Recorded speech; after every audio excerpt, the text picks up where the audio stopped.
Bonjour et bienvenue dans Celeb Chat Podcast, votre rendez-vous people quotidien.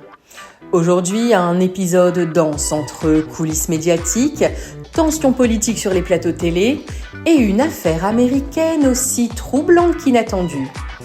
Au sommaire, tout d'abord, Audrey Crespo-Mara face à la justice, 5 mois après la disparition de Thierry Ardisson.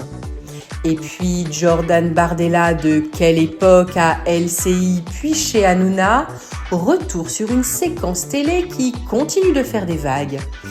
Et enfin, cette rumeur explosive venue des États-Unis. Le fils de John Travolta serait-il lié à la famille Presley? Et pour finir, la phrase du jour dans notre séquence « Qui a dit ?» Allez, c'est parti. 5 mois après la disparition de Thierry Ardisson, Audrey Crespo-Mara traverse une période particulièrement éprouvante. Alors qu'elle tente encore de faire son deuil, la journaliste se retrouve aujourd'hui au cœur d'une bataille judiciaire. Je vous rappelle d'abord le contexte. Thierry Ardisson s'est éteint le 14 juillet 2025, une date presque symbolique pour celui qu'on surnommait l'homme en noir. Peu de temps après sa mort, Audrey Crespo-Mara lui consacre un documentaire poignant, La face cachée de l'homme en noir, diffusé quelques jours avant ses obsèques.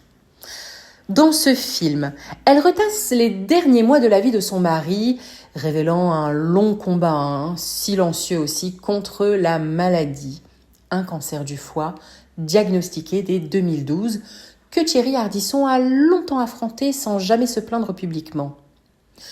Le documentaire montre notamment des images tournées à l'hôpital de la Pitié-Salpêtrière où l'animateur apparaît affaibli, mais toujours fidèle à son humour mordant. On y découvre aussi un Ardisson plus vulnérable, parfois en larmes, une image rare pour une personnalité habituée à la provocation et à la maîtrise de son personnage public. Le public salue alors un documentaire intime, sincère et profondément humain. Mais aujourd'hui, ce film est au cœur d'un litige. Le photographe Roberto Battistini accuse Audrey Crespo-Mara d'avoir utilisé l'une de ses œuvres sans autorisation. Il s'agit d'un portrait emblématique de Thierry Ardisson, réalisé en 1986. Redingote sombre, catogan assumé, posture aristocratique et provocatrice. Une image devenue culte, qui avait même fait la une d'un magazine de l'époque, malgré l'opposition farouche de l'animateur lui-même. Cette photographie apparaît dans le documentaire. Et pour Roberto Battistini, cette diffusion constituerait une atteinte à ses droits d'auteur. L'affaire est désormais entre les mains de la justice. C'est une situation délicate pour Audrey Crespo-Mara, déjà fragilisée par la perte de son mari et qui voit aujourd'hui son hommage personnel devenir un objet de procédure judiciaire. Retour maintenant sur une séquence télévisuelle qui continue de faire parler plusieurs jours après sa diffusion. Le samedi 13 décembre, Jordan Bardella est invité sur le plateau de Quelle époque, l'émission de Léa Salamé sur France 2. Il vient y présenter son livre « Ce que veulent les Français ». Autour de la table, un plateau très éclectique, artistes, politiques, personnalités médiatiques et un jeu devenu un classique de l'émission. Alors, le principe est simple.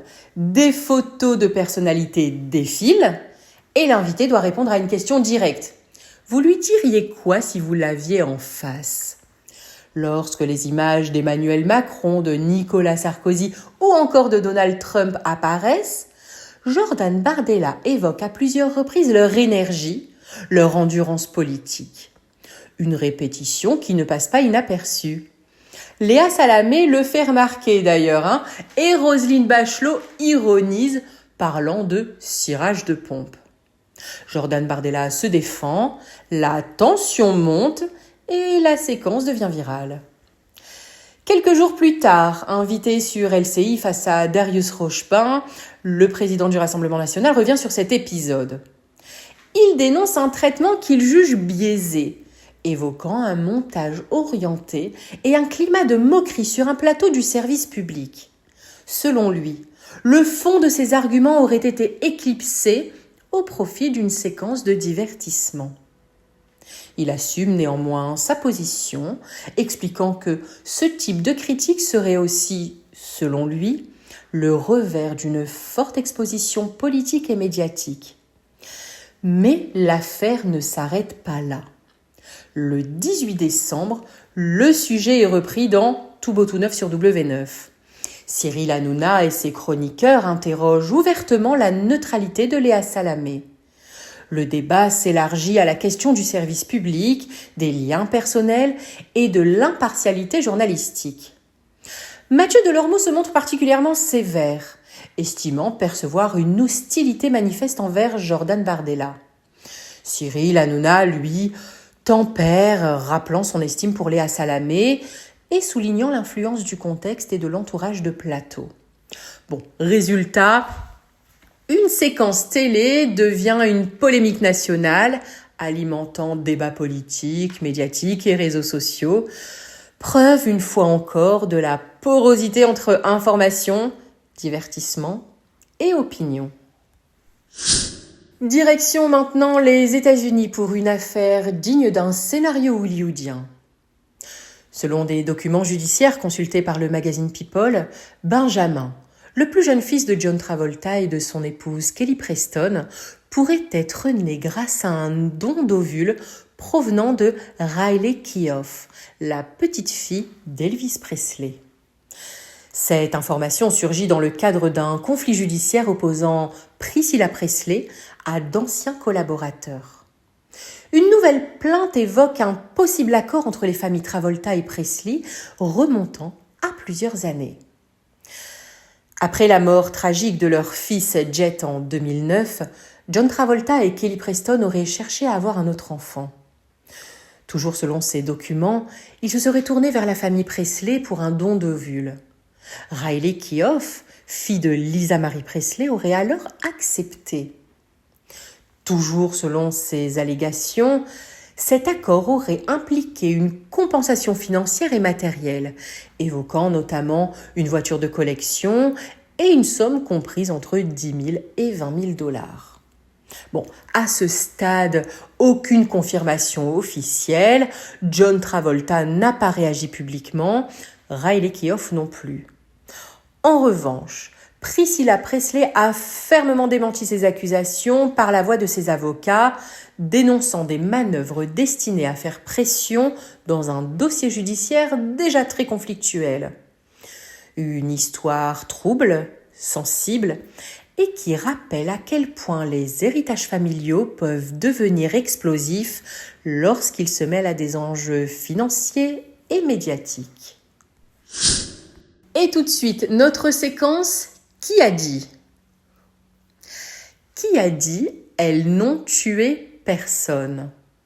Cette phrase, vous l'avez peut-être entendue récemment à la télévision. Eh bien, elle a été prononcée sur le plateau de Quelle époque par Inopoko Devez, notre Miss France 2026, lors d'un débat autour de Miss Aquitaine et Miss Provence, destituée après des propos injurieux. Le message de Miss France est très clair, appelé à l'apaisement. Selon elle, les sanctions ont été prises et continuer à relancer la polémique ne ferait qu'alimenter le harcèlement en ligne. Un constat partagé par le président de la société Miss France, Frédéric Gilbert, qui évoque des dizaines de messages haineux reçus par certaines candidates. Et voilà, c'est la fin de cet épisode de Celeb Chat Podcast. Merci d'avoir écouté ce tour d'horizon People entre émotions, médias et coulisses du pouvoir. On se retrouve demain pour un nouveau décryptage.